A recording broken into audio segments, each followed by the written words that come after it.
The one of one is missing. I knew something was up. Pop that's almost twice as much going for the same price. I just freaking love that rated rookie logo. Doing more buying. Which one of these 5 quarterbacks has the worst set of pass catchers to throw the football to? Guess how much I sniped this for an auction? Number to 5, you dirty animal. I'm telling you, these optic on-card autos are money.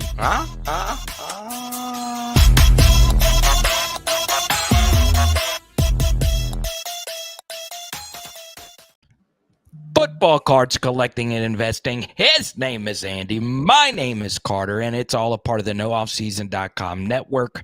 And as always, we go live on Tuesdays, just hanging out with you. And Andy, the big thing for me from a football card perspective is we could be, with the trade deadline coming up, in a kind of weird sort of buying opportunity over the next few weeks because, well, the NBA starts today and the MLB playoffs are still going on. People are distracted with Wembanyama stuff. So, Andy, there could be some buying opportunities here.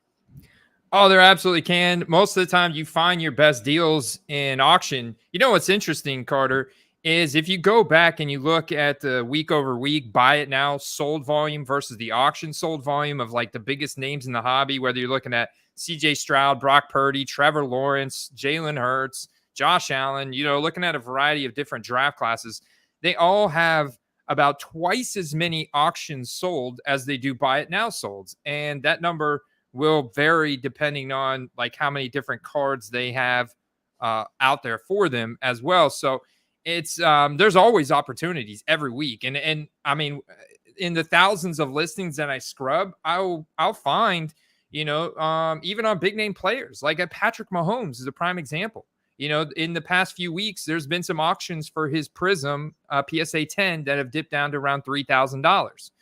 If you go back before the season, it was a $4,000 to $4,400 card, and the Super Bowl is about the same thing.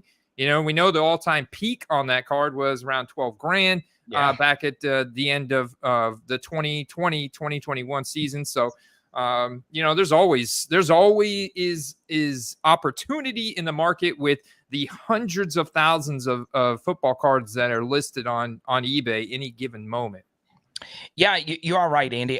I've had more success this year just being transparent, and I'm not as heavy of a seller as you. I'm not as heavy of a seller. Or, Andy, you and I, we talk privately all the time.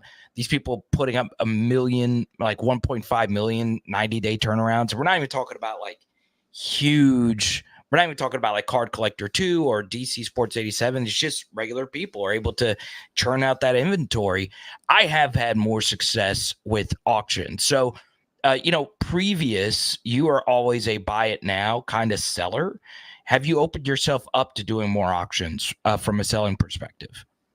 I haven't, but I do see its advantages, and I do see where it can be very successful because, especially if you get the whole game theory right. Like if you had Kirk Cousins or a Jordan Addison card you were trying to list, last night would have been the time to do it when they're knocking off the 49ers, or even that young man who picked off Brock Purdy twice. Like, there's some interesting sold data on him. I can't even remember his name, but I guarantee you he had a little pop off in the market, and that's just how sensitive the market is. And if you have the auction time just right, you're going to force a sale. So you're guaranteed to make a sale, and you're going to get whatever the market gives you. So if you time it right, that could be quite nice. There would be no kind of jolt like if a Kirk Cousins got traded to like a semi-contender who needs a QB, like obviously the Jets or someone like that. I would love that for the football card market. I would love that just for everything in general. Now, I do want to talk about one card in particular, Andy. This seems to have been the Chase card. I told you I didn't really love the design of this card, and it is the thumbnail image for those listening to podcast form. I totally get it. But if you are watching on YouTube, when you clicked on this video, you weren't clicking because of our beautiful faces. You were clicking to look at that CJ Stroud micro mosaic. So Andy, there has been some change. There has, and this is where release dates come in, and they're so important to kind of understand that new product hype, because we were just looking at this card not that long ago, just a few weeks ago, Carter. You could go back and pull our clip, and you can see we're talking, and we had multiple sold listings of this one and the Anthony Richardson selling in that $1,500 to $1,700 range. And now you got the CJ Stroud that's going for about 500.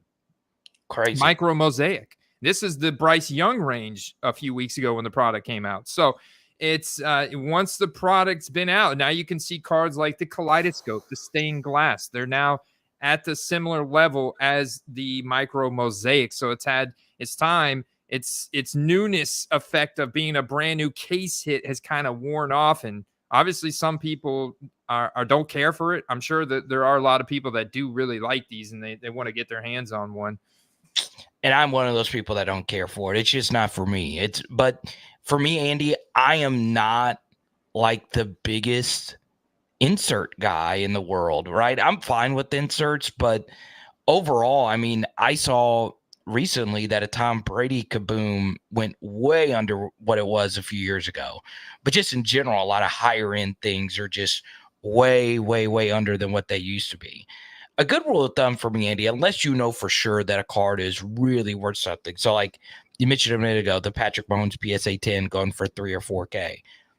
And I want the chat for the Chads, the Oh My Shoes, the Derricks. Please correct me if I'm wrong. But for me, Andy, when you are starting to a card gets up to that $1,400, $1,500 range, that card has got to be special for it to get up to 2K and 3K and 4K. For some reason, am I wrong, or do you feel that that seems to be a pretty good ceiling for most cards?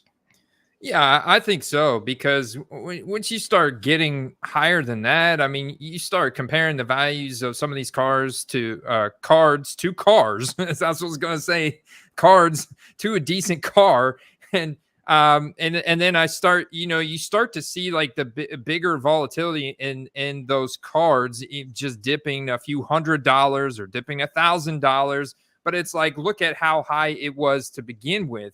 So every card is worth something different to a different person. It's a moving target. It's and I don't want to get too much off topic here, but I do want to talk about this at some point in the stream. Carter, is the raw cards coming back from PSA and getting listed. Where those cards came from and why we see so much volatility on a weekly basis in some of the auctions, but more or less, Patrick Mahomes' market has been pretty much the same. It's not really gone too much up. It's not gone too much down because the prices were already so inflated to begin with.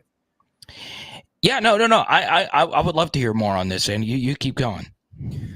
Well, it's just that especially on these ultra modern cards like 2021 Trevor Lawrence, 2022 Brock Purdy, or Kenny Pickett, or even Jalen Hurts and the guys from the 2020 draft class. You have a lot of people that have been either ripping their pack, the packs from those years, and sending the good looking raw cards to get graded at PSA. And then when they come back, you see, for example, a green velocity optic rated rookie Jalen Hurts PSA 10. That's a $350 card in a PSA 10, but raw, that's a $50 card if you're going to like snipe it on eBay, maybe $50 to $75. But if you got it out of a pack, you could have ripped that out of a blaster box, and you spent a total $30 to $50 to get it graded. And so now it's like one guy is going to hold out and get the max dollars. So you'll find $450 sold at some point. If you wait long enough, somebody will buy it at $450, but then you find a lot more at $350, even as low as $300, even in a buy it now, Carter. And it just goes to show you that the card is worth something different to everybody. And as they get them back from PSA, one guy's, hey, I'm okay with making $150, whereas the other guy's like, no, I want to get top dollar. I really wouldn't mind holding on to this card. And I see that across all these players, and it's such a moving target, man. But it is fun to dig in and look at all these differences. So if you're new, right, Andy is talking about sending a card to PSA, and it does take time. It just depends on your service level and if PSA likes you or not. If you're going through a popular group submitter, there's so many things that can, change. When are you okay? What happened? You okay? Yeah. It sounded, Okay. it sounded like the Tampa streets are getting shot up there for a second. I was like, man, I need to catch a flight. I got to protect my boy Andy. It's a good thing. Oh, it's a mail day. Let's go. Let's go. But no. So it takes a while for cards to get back. And Andy, for me, I'll be honest. I know this sounds crazy since I've been doing the show for you for years now. We went to the National. I've sent one card in my life to get graded. One. And that was through a group submitter who already had the card. And he was like, let me just go ahead and send it for you. Shout out to my guy Daps. That was it. Okay. That's the only time. That is the only time. So you have to factor that in. And when you're sending a card in to be graded, is this card going to gem? Is it going to be a 10? Andy, you've covered this plenty of times. A card raw is the same as a PSA 9, right? A lot of times when you look at sales. So obviously, especially with the ultra modern stuff, Andy, the bottom line is it is so hard to just flip any card. And normally the right thing to do, Andy, if you do pull a card, is list it immediately, right? Because like with the micro mosaic, there's probably someone out there with the CJ Stroud micro mosaic and he's sitting there with it and he's enjoying it. He's like, this card looks like a miniature Sistine Chapel. And it, sure, if that's how you see it, good for you.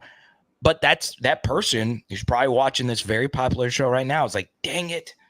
I lost $1,000, Andy, $1,000. How many cards are you even selling for $1,000? So that's why I say when it gets about that 1,500 mark, it's going to be very hard. That card has got to be rare.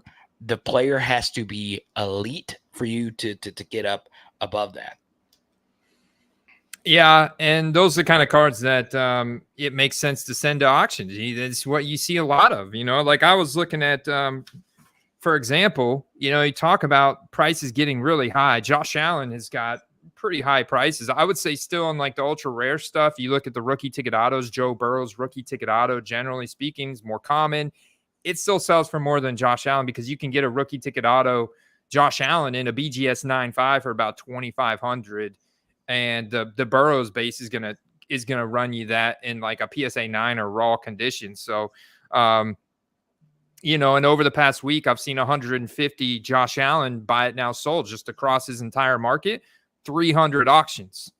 If you fast forward, though, you look at Purdy, buy it now solds over the past week, 1,500 roughly cards. Goodness. And that is buy it now. That is buy it now solds. Yeah. And the thing about buy it now, Andy, is I do think obviously buy it now is more of an impulse thing, right? I think buy it now data is very interesting because you got to think of yourself in the mindset of the buyer, right? If I'm going to buy a card, that means I am actively searching for that card. I am making the decision to buy this card, not waiting for an auction. So really think about that. If you're listing a card for, a buy it now, is it something that people really, really want to go get? So Andy, I guess Brock Purdy would be the biggest individual player to really dive into the deepest because, I said a few weeks ago, got some pushback, obviously. Our live chat got spammed 2 weeks ago with my comments about Brock Purdy. He's had 2 straight weeks, Andy, here where he's lost, and he's looked somewhat pedestrian. I still go back to that crazy stat about how many fewer rookie cards he still has than all the other rookie quarterbacks. So that always is going to be going in his favor. But just your thoughts overall on his market now that we've seen 2 straight weeks of just regular play. Well, he's still up so much from before the season. And that's the tough part. Like, yes, his market has taken about a 5% dip in the past week, but it's still up like if you were to just take cards on average, I was looking at his base prism raw card. I'm going to show you something real quick. His base prism raw card before the season was $7.50. You see an auction there August 13th. You can see the Mosaic $3. There's another base Prism, $3 plus $5 shipping. That's an $8 card. Now this card, even last night, even today, after the loss and throwing 2 picks at the end of the game to really to lose it, that card raw is still going to be like a $40 to $50 card. So even if, and this is a Prism black base that's selling for 46, which is more common than the base Prism, but here you go, $40 is a buy it now today, Carter, that sold for $40 plus $5 shipping. So it's up so much. Like maybe before last week, when he was just literally on the top of the world with Mahomes, it was like a $50 to $60 card, and now it's pulled back to 40, but it was a $5 to $10 card before the season started.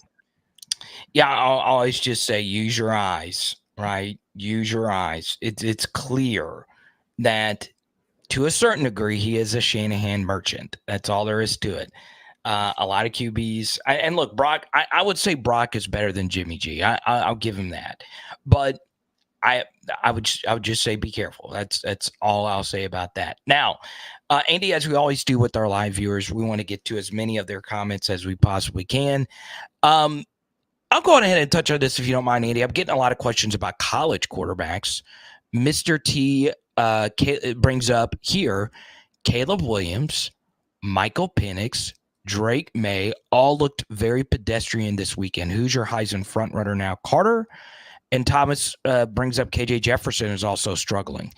Yeah, so the only quarterback who is playing beyond elite play for the last months, Andy, I'm going to give it – thank you. It's your guy. It's Jaden Daniels, man. Jaden Daniels.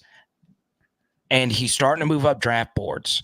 I know Bill Belichick loves Jaden Daniels. It's just something that I know, okay?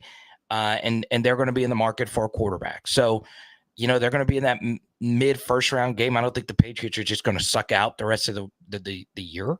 But the only issue with Jaden Daniels is he was not in Bowman U. He was not in. It's such a bummer, man. And I guarantee you, there's no one listening to this right now that's more depressed about that than me. It is impossible to be. Okay. He does have some Onyx autographs. I do have one of these in the back. But yeah, it was a rough weekend for the college quarterbacks. It just was. So yeah, as someone who's a big Jaden fan, it does kind of suck that he's not in that product. But Andy, as far as the other college quarterbacks are concerned, there's still some. Like, I'm still very high on Bowman U, right? Jordan Travis had a big game this past weekend.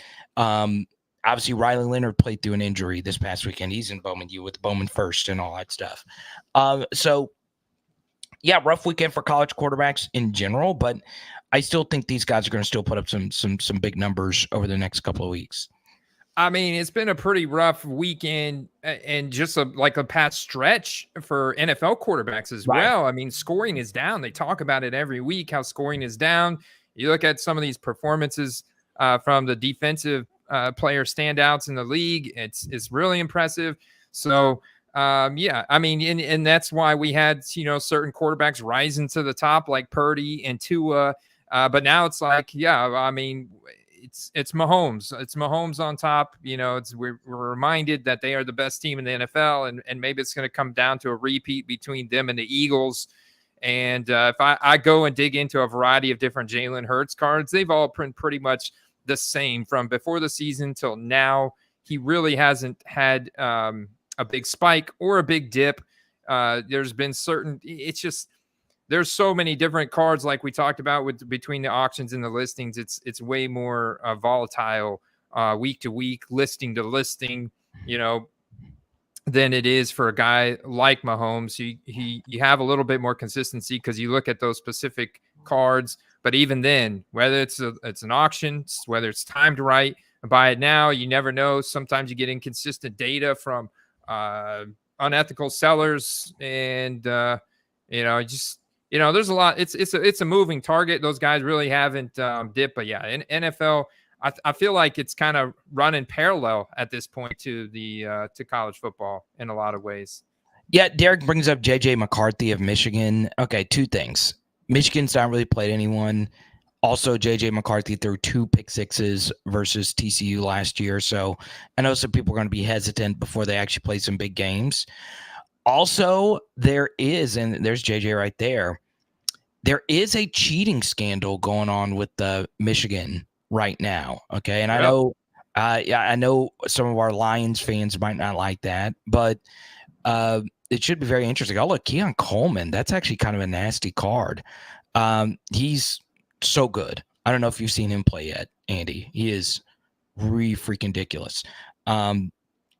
Really good wide receiver class, though, for this Bowman U product. Malik Neighbors is in this class. That's an LSU guy. Keon Coleman, a Florida State guy, looks amazing. And Marvin Harrison Jr., all three of them had superhuman games these past couple of weeks. So I still believe in Bowman U. I still do. Now, Andy, we do want to get back into the NFL. And let's go to Unleaded's question here about them, like Andy Reid says. Chiefs. Andy, do you hate or like the Chiefs? First off, have you ever hated the Chiefs? I mean, no, I've never hated them. No, I've never hated them. But it is nice to see other teams, step up and kind of get in the limelight and make a deep playoff run. We'll see what happens this year. I mean, if you look at the new power rankings from 33rd team, for example, it's a very balanced. They've got in their top 10, they've got 5 NFC teams, 5 AFC teams. And you look at the past week and it's like, Chiefs and Eagles, So, and people don't seem to like the fact that Taylor Swift is involved with Travis Kelce and that she's taken away from the sport or the football game. People don't like that, I guess. But she's had a big impact on the rookie card values of Kelce, and pretty soon it may impact Mahomes too. I don't know. Let's touch on that. Okay. Look, I don't think the NFL has gone overboard on the Taylor Swift thing. I know that that's going to be an unpopular opinion. And I know, Andy, there are people that listen to the show every week that hate my guts. They do. Okay. I going back to the hockey rant a few weeks ago, you Northerners hate me. Okay. I get it. That's okay. That's perfectly fine. I love Northerners. Me and Chad are boys. Me and Derek are boys. Okay.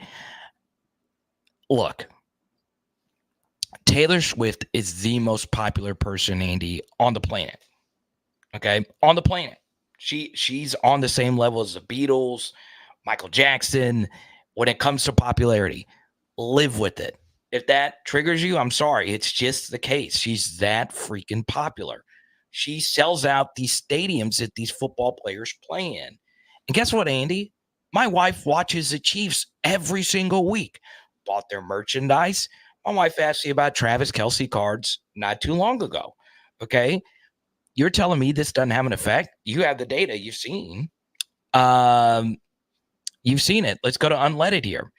He said he tested 2 Kelce cards, one with Swift in the title and one not. The Swift one gets more views. I'm just saying, man, I don't think people quite understand how popular Taylor Swift is, Andy. It's nuts. Yeah, it's along the same lines as why the Rock's rookie card got up to those insane prices that it has before, and it still does hold a very pretty penny because it's just such a limited supply of that one Bumblebee football card of him playing, for the Miami Hurricanes. Yeah. But you can't deny it. Like, I'm seeing Kelce transactions that are unprecedented for his career, for the sports card boom. Like, you go back and look at Travis Kelce's prices in 2020 and in Super Bowl timeframe of the Chiefs at the end of the 2020 season, at the beginning of 2021, and they're still lower than what they are now. And there's only one way to explain this. It's Taylor Swift. And look, we're not going to bash Taylor Swift over your heads. That's just not what we're going to do. But we had to mention it because it's what's popping up on Andy's data. So it is a difference maker. It just is. Like, I'm telling you right now, Andy, every night my wife's telling me, hey, Taylor Swift's coming to New Orleans. She knows I got a bunch of New Orleans contacts. She is ripping my face off getting tickets for a show next October, right? Next October. Andy, I love LSU football more than my wife loves Taylor Swift. I'm not worried about next October. I'm not worried about the next year. I'm just not. Like, it is crazy, her reach. It does help that she's beautiful. It does help that, Travis Kelce is a handsome guy, all those things. But man, it's a difference maker. But just in general, the Chiefs are still the team. I would not be a buyer of Travis Kelce's cards, but Andy, I do wish I would have committed to Travis Kelce like I was thinking about doing a few years ago. And you're a friend of mine, Andy. You knew that. I thought about collecting Kelce because he was a 2013 class guy. And he was Tyrann Matthews' teammate a few years ago. So those cards would have looked good next to each other, but I decided to not do it, and I'm regretting it now. But yeah, let's take a look at this chart right here. NFL future strength of schedule. What stands out to you, Andy? Wow, the Chiefs stand out to me on this. Just looking at, they may be facing some decent offenses, but the defensive strength of their upcoming opponents is very low. So they're going to keep rolling, man. They're going to keep rolling. They're going to keep winning games. They're going to be the number one team in the NFL, most likely, heading into the playoffs. So let's take a look at this chart. And I like predictive analysis, right? It's one thing I've tried to get better at, in my daily job with college football, right? I think the team that stands out to me here, Andy, is the Steelers, right? So they get a big victory this past weekend over Stafford and the Rams, all right? Shout out to Patrick Peterson. But I want to talk about Kenny Pickett here, all right? Notice what this chart says. Facing bad offenses and good defenses, okay? So let's just say Kenny Pickett goes on a tear over these next couple of weeks. That means he can really play, right? So good stuff. Obviously, beating Stafford, that game was crazy. But, for me, Andy, Kenny Pickett's a big part of this hobby right now, right? He's a year 2 QB. He was the highest drafted QB, so his print run's going to be high. He plays for the Steelers, top 5 brand in the NFL. Also, whether or not you think this is a big deal, I think it is. Kenny Pickett does wear black and gold uniform. So there's a lot of cool color match cards with black finites and gold number to 10. So I am going to be interested to see how Kenny Pickett performs over these next couple of weeks.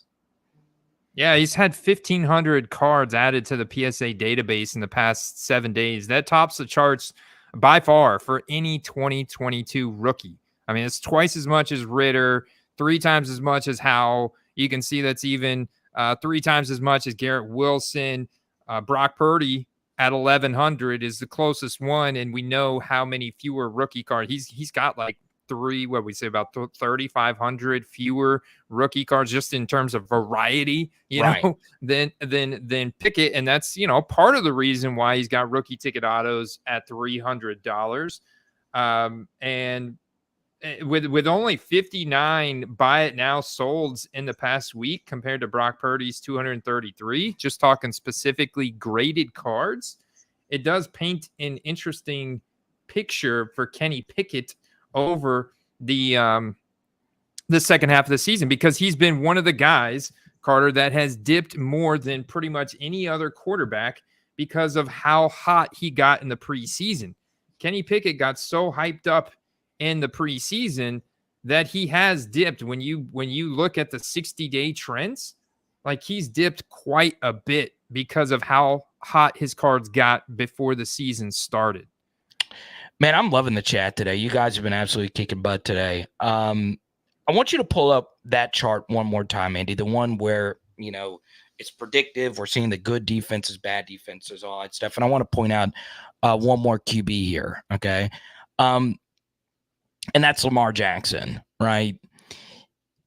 It's clear. The evidence is clear. It's irrefutable at this point. If you have him lower than top 5 QBs in the NFL, you're just a hater. You're just a freaking hater. I understand it was the Lions defense and it's Aaron Glenn. And I, once again, Michiganders, please correct me if I'm wrong on this. All right. the lovely people in Michigan saw Lamar Jackson tear the Lions up, this past weekend. Y'all, he's good. He's elite. And now he's got an OC who's actually throwing more than he's running with Todd Monken. And he's got good weapons. And I understand his contract is huge and it eats up a huge piece of the salary cap. But I understand it's a difficult division. But Andy, I correct me if I'm wrong. And the people in the chat watching this right now, and you correct me, Andy, is Lamar Jackson a no doubt top 5 QB in the league?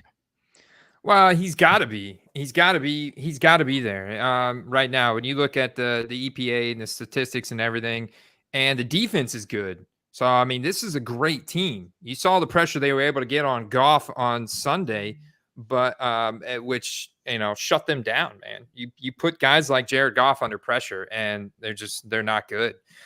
So, shut them down. But then the offense continues to roll, and I mean, I've seen Lamar Jackson in so many different situations. And I think it's very safe to say he's got to be in the top 5 quarterbacks. He's good, man. He's really good. So let me ask you this, and once again, chat, give me an L for Lamar Jackson, give me a J for Justin Herbert. Who is the better quarterback moving forward in your mind? Ooh, man, Herbie got that cannon, man. The way he throws that ball out there, just like that ball is like a torpedo. But I'd say Lamar's got I think their arm strength is similar, but obviously Herbert's got the stronger arm. But obviously Lamar Jackson's got a higher mobility rating, higher athleticism, and I do like the way that this offense is shaping up here. I'm gonna have to go Lamar I'm gonna have to go Lamar, man. There you go. It's about time. And all off season, I got the Herbert hater thing. I'm telling you, I just don't think the Chargers are going to win. They're not winning now. Staley's not good. And I understand the Chargers schedule was brutal. Last couple of weeks, they played the 2 teams that very well could be in the Super Bowl. I get it. Schedule's brutal. Totally understand it.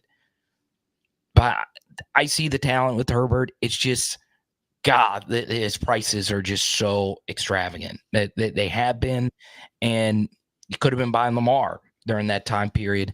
I just have a tough time seeing, Andy, the Ravens never winning a Super Bowl without Lamar Jackson at some point.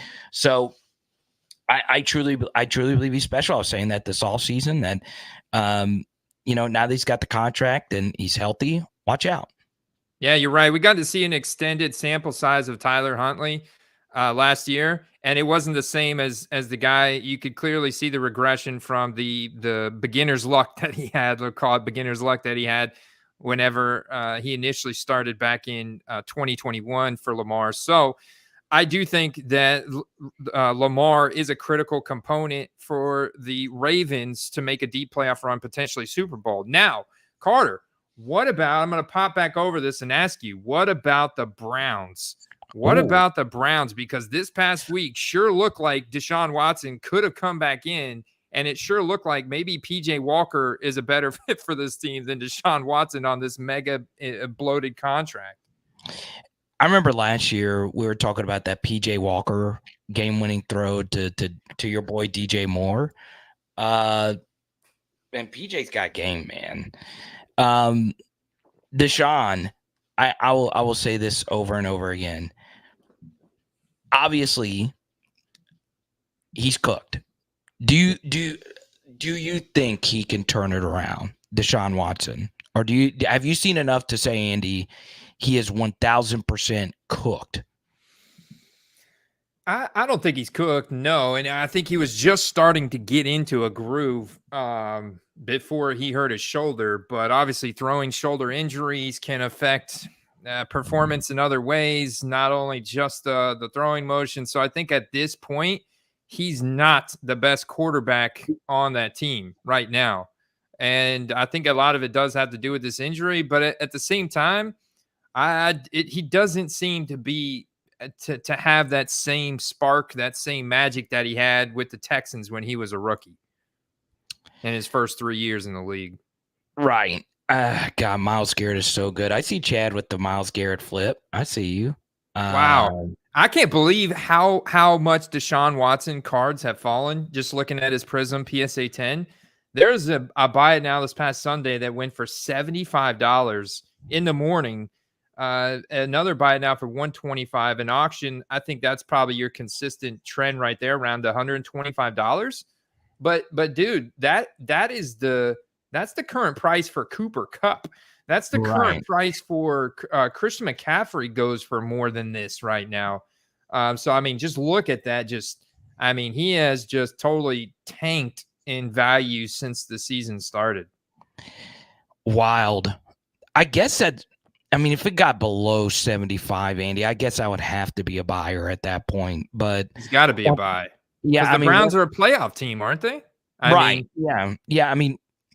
Before the season, the Browns are one of my favorite teams roster-wise. I do think they have the most talented roster in the NFL. I do. But yeah, Deshaun just looks bad. He just looks bad.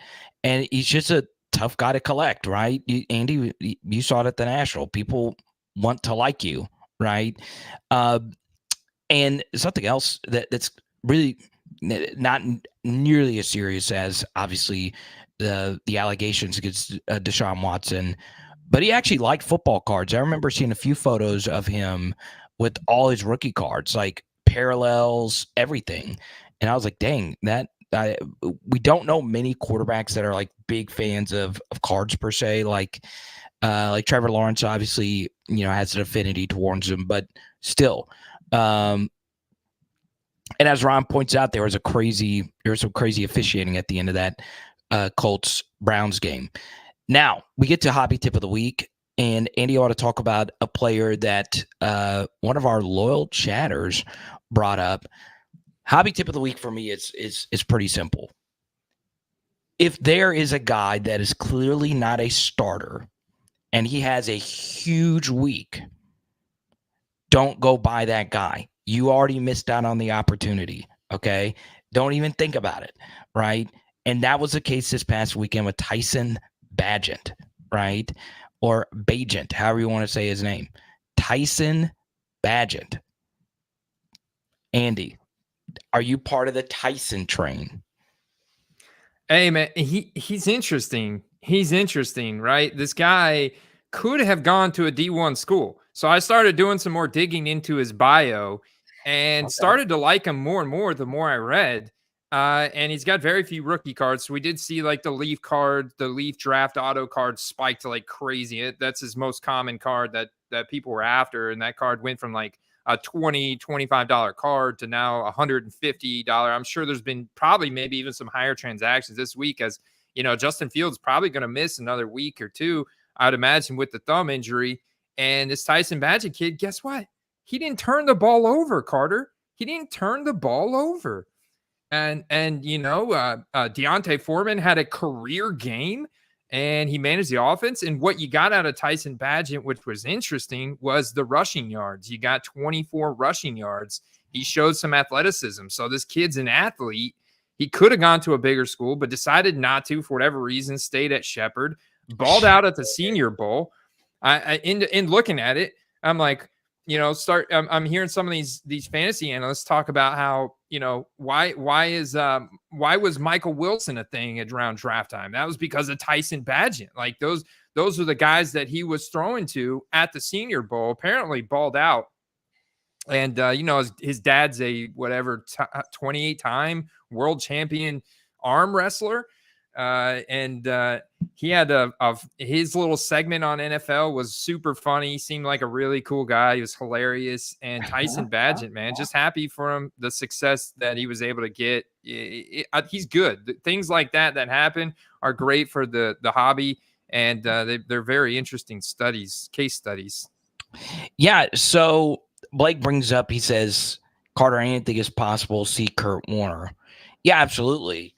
But I did see a Tyson Bagent go for $825, a gold auto, college uni rookie. So my point is, be careful. Now, I will say there could be some people that have some Tyson Badgett cards just listed at way under market buy nows, and yeah, you should buy those. So never, just never. I shouldn't have been, as blanket statement as that, but I wouldn't buy them at this point if you see the prices go up above some other players that were in that same product. So the truth though is there's no, as Chad points out, there's no per uniform cards of Badgett. So at some point there will be, and people will flock to those. So there you go. But that's part of it. Part of the hunt is finding these guys before they get that opportunity. If you could find those players, guess what? You're golden. If you can, yeah, and that's part of it, man. And knowing which guys, and so you almost take what the market gives you. If you can find a guy that, wow, maybe this guy's not a starter, but I like his athletic profile. He's got an interesting story. He's on a big team, man. And you're finding the comparable sold data like the Leaf Draft Auto. If you can get that for one of these quarterback type of guys for $25, I mean, that's a very good liquid safe buy, because it may not happen this year, but what if it happened next year? The chances of them printing Tyson Badgett cards is pretty low. Like, he's going to have maybe a Contenders rookie ticket auto, and maybe he gets put into one of the other, like maybe one of select, like one of the tiers of select, because he's a late 5th round quarterback. So you're still going to have those Leaf Draft Auto cards are going to be relevant. So if you bought one and you missed, well, you're holding it. Maybe it happens next year, and you're still having a relevant card. Maybe it doesn't go up to 150 or higher, but it still goes up to 50 or 60, something like that. Just depends. But those the common denominators that I look for, Carter, are things like the rookie auto, the serial numbers, the color match to the team, that kind of thing. Something that, has a little bit of popularity and desirability behind it to kind of help it hold that, some longer term weight in case it doesn't hit quick. But I'm always trying to get it to hit quick. I'm always looking for those quick flips. Your hobby tip of the week is Google Cardboard Market on your web browser and download and install that extension. You just Google it. It's an extension. And I've had this question from a couple people. This is what you get for you click on the eBay listing. You can see the buy it now, best offer, accepted price, and what it went for. You get that right on eBay. So you don't need to go to 130 point, anything like that anymore. It's right there. And hell yeah. Yeah, man. It's nice. You don't have to go to 130 point anymore, which a lot of times is down. It's right there on eBay. You click it and you can see what that price is, just like I was showing you guys earlier. It's an extension. So go to Google and you see how I just click view price right next to the sold listing. Yeah. This is an extension right up here on your browser called Cardboard Market. You just go to Google, type in Cardboard Market, see how the Chrome web store, Cardboard Market. It's free. You download it, have it turned on in your browser. Shout out to Rhino Cards. He showed me this, and off to the races with getting that buy it now, best offer, sold price. Yeah, man. Soul, man. Look at you. Look at you. Huh? So our man Paul Hickey from nooffseason.com's got a hobby tip of the week as well. Football Card Quest. What's up? It's Paul Hickey, co-host of the Sports Card Strategy Show right here on the nooffseason.com Sports Card Network. I'm back, thanks to Andy and Carter, with another hobby tip of the week for you guys. Now, I know eBay is not the only place to sell cards, but it's the place that I sell the most cards, because when you've got a lot of cards, it doesn't take as much time when you sell them on eBay. So here we go. I utilize eBay drafts, and I got this tip from Dr. Crack Chad Gill on the Sports Card Strategy Show, because I like to sell at the right time And I don't like to schedule my eBay auctions to end at a particular time, but I know when I want to list them. So what I do is I preload my eBay draft with a boatload of cards. Like, this is what my eBay drafts folder looks like right now. There's literally 28 different cards in here that I know I want to sell within the next 2 weeks. And all I have to do now, they're all loaded. And all I have to do now is just go in and make them live with the click of one button whenever I want. Typically, I'm a 10-day auction type of guy. I know a lot of you on the Football Card Quest, especially Andy, are more of a buy it now or best offer seller. But when I want to list my 10-day auctions, I just go right into the eBay drafts. Boom. Get them posted. Everybody, thanks so much for putting up with me on my hobby tip of the week and for having me on the show. Don't forget to check out all the rest of the great content on the nooffseason.com sports card network, especially the Sports Card Strategy Show. Subscribe. All right, Andy, Carter, back to you guys.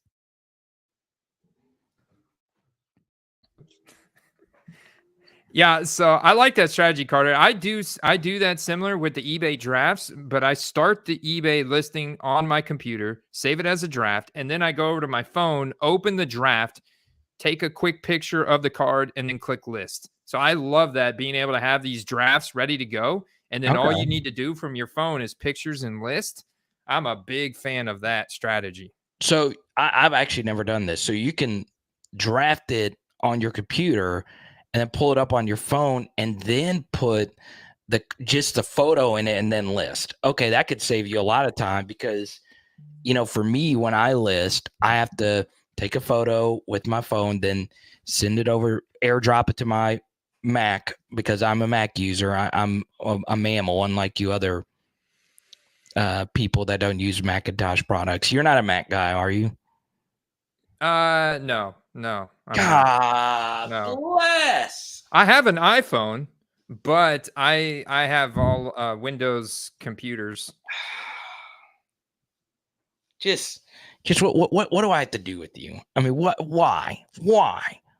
This is worse than hockey. It's all about the Steve Jobs, Tim Cooks of the world, baby. Apple all day. But no, list. I didn't know you could draft it and then just put from your phone. That's going to save me so much time. Look at you, Paul Hickey, giving better tips than me and Andy. We've been doing this for years. Paul Hickey, I like that. nooffseason.com. Shout him out. But yeah. Now, we'll take a few more comments before we get to play of the week. And dang, a lot of you are coming after me for the Apple. James says, see, I talk to Derek a lot, and it pisses me off that I have to really like you to talk to you on Android for the longest. Like, I really have to like you. And that means Derek and I are true bros. So there you go. Andy, any comment that you've seen up to this point in the show that you would like to bring up?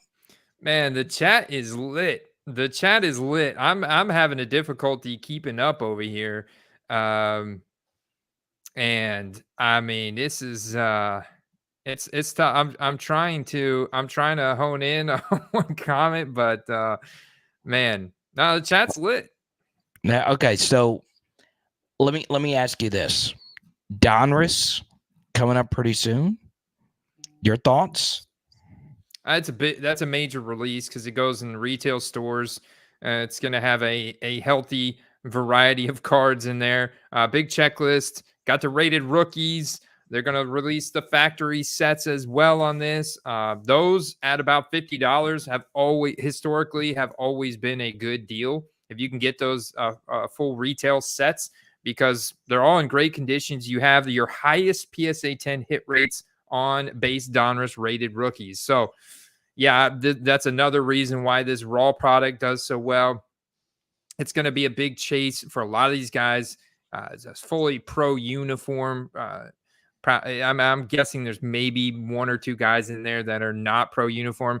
If they're not pro uniform, they're either going to be in a practice uniform, a combine uniform.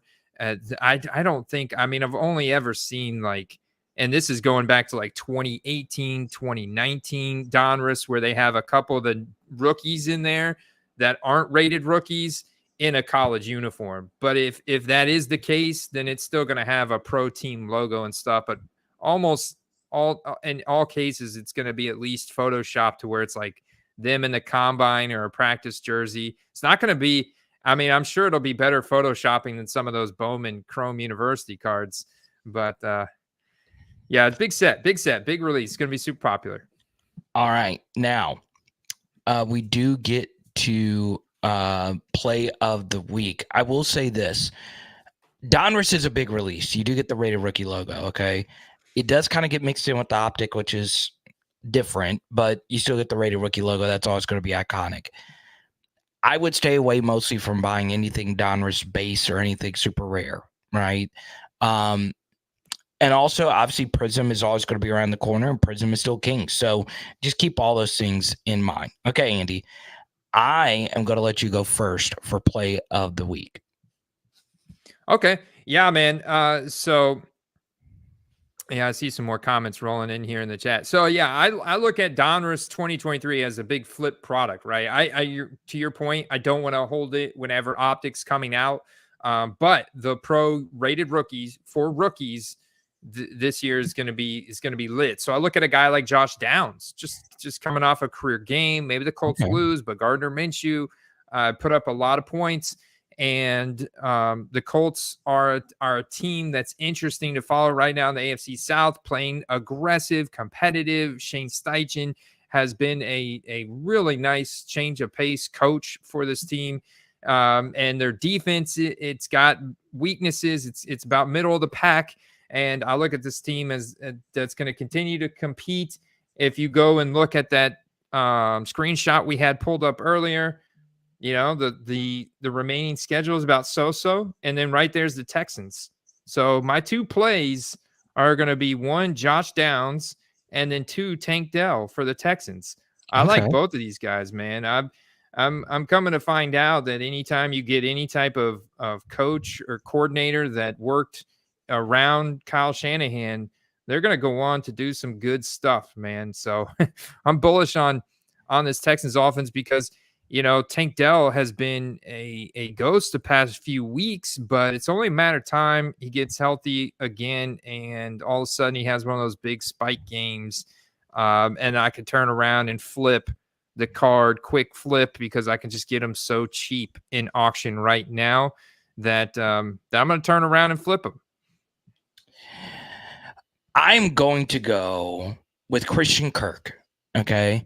And I'm going to give one specific Christian Kirk card, okay? Get one of these Spectra autos in his Jaguars uniform, right? I've always thought Spectra is underrated. I'm not going to tell you that it's like super popular or anything like that. But, you know, he has this big game versus the Saints, and he scores this huge touchdown. And I see, you know, in a Jaguars uniform, Christian Kirk auto, $10 out the door, $13 out the door. I don't think it's out of the realm of possibility that the Jaguars make it to the Super Bowl. This is $9 out the door I'm looking at right here. I like Christian Kirk. I do, right? Now, he would have been a way better buy low a few weeks ago, and it's not like he's going to be just like truly spectacular. Like, you're not going to get a whole lot of 11 catches, 240-yard kind of games. And those are the guys I normally want to target. I do just want to point out, though, that the Jaguars are playing really good football right now. And, you know, it could be a Christian Kirk rookie in an Arizona uniform, or it could be one of these Jaguar uniform cards. Once again, I'm not a big money guy, so I'm always looking for a wide receiver kind of in that middle tier range. So Christian Kirk, I think, is still going to put up big numbers. You can also look to see if Calvin Ridley's going way down because he's been a little quiet lately. But still, I think his rookie ticket autos still go for, you know, a decent amount. So just one thing to keep an eye out for. It's nothing that, you know, I'm spending a gazillion dollars on, but I am targeting someone like that, even though Christian Kirk did score that touchdown on my dear beloved Tyrann Mathieu. So there you go. ETN, baby. ETN. He's a beast. He's blowing up right now, man. Shoddy says Mayers is a solid buy right now. No shot at a playoff run, but he's a stud. Great buy, low in fantasy also. Is he talking about Michael Mayer, or is he talking about Jacoby Myers? They're both on non-playoff teams. So that's a good point. He could be. Yeah. I think his comments in reference, because I was talking Tank Dell and Josh Downs, and he was probably on the lines of rookie guys. Michael Mayer, because he was Michael Mayer barely had a role. I mean, his snap share was so low, and now snap share is climbing each week. He's getting more and more opportunities, converting. Yeah, he's and that dude was such a stud at Notre Dame and everything. He's interesting.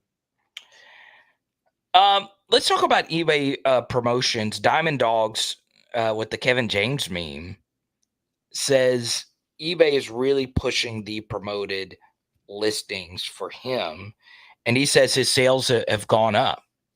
Love it. I use promoted listings a ton, but Really? I do a specific amount. See, Chad does his at 8%. Typically, they're gonna eBay's gonna recommend that you do it like between 10 and 12%. But the question you've got to ask yourself is what percentage do I need to set it at to get my card at the top of the list? And I only do this on common cards, right, Carter? If I'm selling a base Donruss rated rookie, yeah, I'm gonna use the promotion because I want to get my card to the top of the list to get that first impulse buyer. If they just sort by best match, which is what eBay defaults to, it doesn't always go by what's cheapest first. In fact, they never goes by what's cheapest first unless there's only one or two of those cards. It's going to go by who's got the highest promoted, who's paying eBay the most to get their card at the top of the list. So that's where eBay promotions are super important. You got to go when you're thinking about listing the card, go and look at the active available, not the solds. Go and look at the active available listings for the card that you have and see how many of those show promoted listing at the top. Interesting. I did some promoted listings, Andy, for the first time this offseason, and it did help. It just did. Because eBay, you're paying eBay to essentially put your stuff out there. So guess what eBay's going to do? They're going to reward you. It's funny how that works. It's simple economics, right? So yeah, I do agree with promoting your listings, especially if it is common. So Shoddy did clarify the tight end from the Raiders. Yeah, I mean, he's big time. You know, he would have won the tight end award last year if it wasn't for Brock Bowers. So yeah, I mean, Michael Mayer is a very solid tight end. I don't know if he's as good as Sam Laporta though, but we do get Dalton Kincaid with no Dawson Knox, Andy. This is what I was going to say, Carter. We're about to see the true ceiling of Dalton Kincaid, who was the top tight end taken this past draft class. And Dawson Knox has been a total thorn in his side. So this is the time. Like if you're ever in on Kincaid, it's now. I've already seen the solds increase in the past 24 hours since we had the tweet about Dawson Knox injury. So Kincaid, and if he can exceed the expectations and show like a top 5 tight end fantasy ceiling, watch out. The cards are going to go up a lot because Kincaid just had the quietest start besides Michael Mayer. You know, Laporta really has stolen the limelight for tight ends, and Luke Musgrave too, for that matter. Yeah, Kincaid's prices compared to Laporta are way lower, and this Buffalo team is a good team, although they got beat by the Patriots this past week. Oh man, their coach, he didn't. If he wasn't bald, he would have been pulling out his hair. But McDermott, yeah, he's but as bald as me. I'm not a McDermott, and I'm not a Ken Dorsey guy. If they would have kept Brian Dable like I told them to a few years ago, they would be undefeated right now. Come at me all you want. So there you go. And Kincaid's going to be on a big team. I mean, the Bills overall still do look pretty good, and they should be they should be in playoff contention. But Diamond Dogs makes a good point. Dalton Kincaid needs to, hit up Dua Lipa or hit up some pop star. Go older. Go look for some of the older pop stars. Go date Paula Abdul. Do something like that, and your prices will go way up. So yeah. I mean, the reality is these factors off the field, I mean, they have a massive effect on football cards. So, I mean, I remember when I was first getting in, Carter, I was studying like the vintage markets, and I was looking at Joe Montana, and I'm like, wait a minute, didn't he retire a long time ago? And I saw a spike in his cards in 2019, and then I went and it was in the summer. And I went and dialed it in, and they did like this whole TV event. It was his birthday. It was like the anniversary of his awards and stuff. And so it was a big deal. They did like a whole, 30 for 30 thing on him and stuff. And so I was like able to pinpoint that in fact, this media relevance is what caused the spike in a retired player's card. So you can see how much the media has an effect on these players. Yeah, I guess that would be a fun study. I have a bunch of fun studies that you and I have talked about doing. That would be one of them. Like, how big of a media event does it need to be, right? Like, does it need to be like an all-in revealing documentary, or what really off the field can really move the prices of your cards? Yeah, I don't know. I don't know to what extent, but obviously with Travis Kelce, as we discussed earlier, it truly is something. Yeah, I think it depends on the player that is affected and what happens. Like, right? I mean, it's wild, Carter. Remember DeMar Hamlin? I mean, DeMar Hamlin. The same thing happened with Dwayne Haskins. Rest in peace. Like, yeah. I mean, it's kind of wild how things like that. But then you look at Chris Olave getting arrested last night. That's not going to affect his cards positively. No. Like, Chris, what are you doing, man? What are you doing going 35 over the limit? Got arrested. But you got that wrong, though, because the guy that we're slobbing all over this morning is Jordan Addison. Jordan Addison was going 140 this offseason. 140. Well, he didn't get arrested, did he? No, he got pulled over. He got pulled over, but that was in Minnesota. You don't get arrested for that kind of stuff, I guess. Okay. So the last thing on the Kelce thing is Taylor Swift is so big. Like, she's the biggest star. But so it is a little bit different. Like, I guess it would take Dalton Kincaid as someone. When I said date someone older to one up him, I'm getting all kinds of pop stars. I got Madonna. So Dalton Kincaid and Madonna. You heard it here first. But yeah, it is interesting. Like, Leaf does like a lot of pop star kind of cards, right? And they've got some pop star cards that I want, that some of them are LSU stars. So yeah, it is very interesting. Let me crap, I lost my thought here. But yeah, we are. I derailed your thought process with the Chris Olave comment. I knew I was gonna.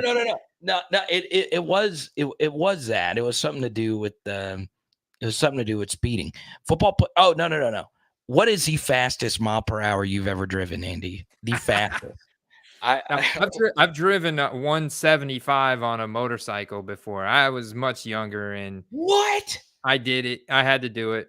Why did you have 175? I've got a motorcycle license, and I used to have a Yamaha R6, and I when I was like 21, and I took it on the expressway in the middle of the night, and there was absolutely no cars around, and I just wanted to see what the top speed was.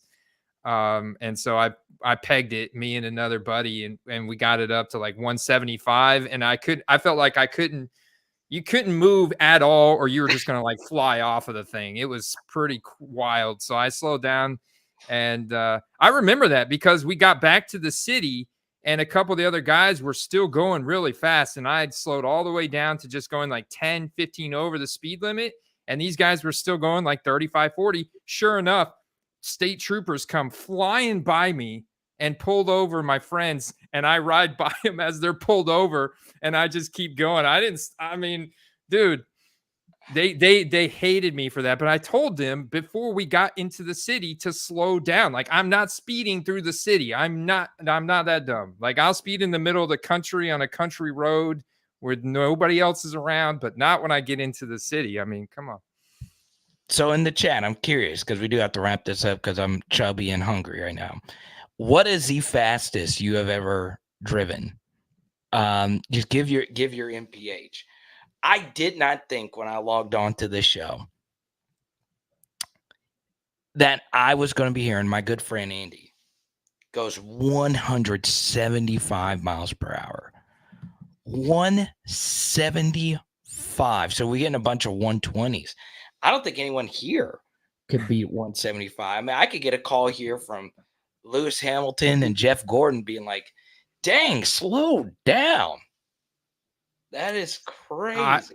I didn't expect James to come in with 198 on a 750. Wow, man. Oh, dang. Michael Floyd in the drag car. Whoo, buddy. 208 in a quarter mile. Wait, so 198, a 750, that sounds like a plane. Well, what is a 750? What? I think he's talking about a 750cc motorcycle.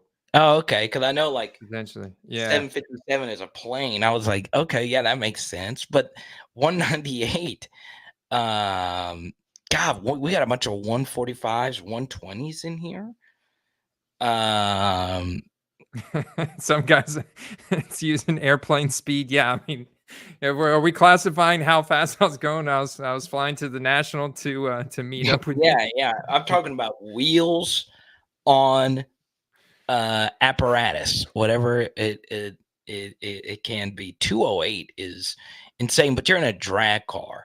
I just couldn't imagine being on a motorcycle. That is absolutely crazy. Chad said he was going 145 in a rented Maserati outside of Vegas with a trunk full of hot ass cards. Dude, what you don't know is when you speed, it does affect the centering on your cards. Like it shrinks the cards, in case y'all didn't know that. So yeah, God, a lot of you going crazy over this. Whether it's the iPhone, Android debate or the speeding debate, you guys are coming at us now. I sold my motorcycle, by the way, a long time ago. It's impractical, especially down here. Yeah, that could have been, at that time, you could have used that money to buy 50 Brady rookies, and your kid's college would be paid off by now.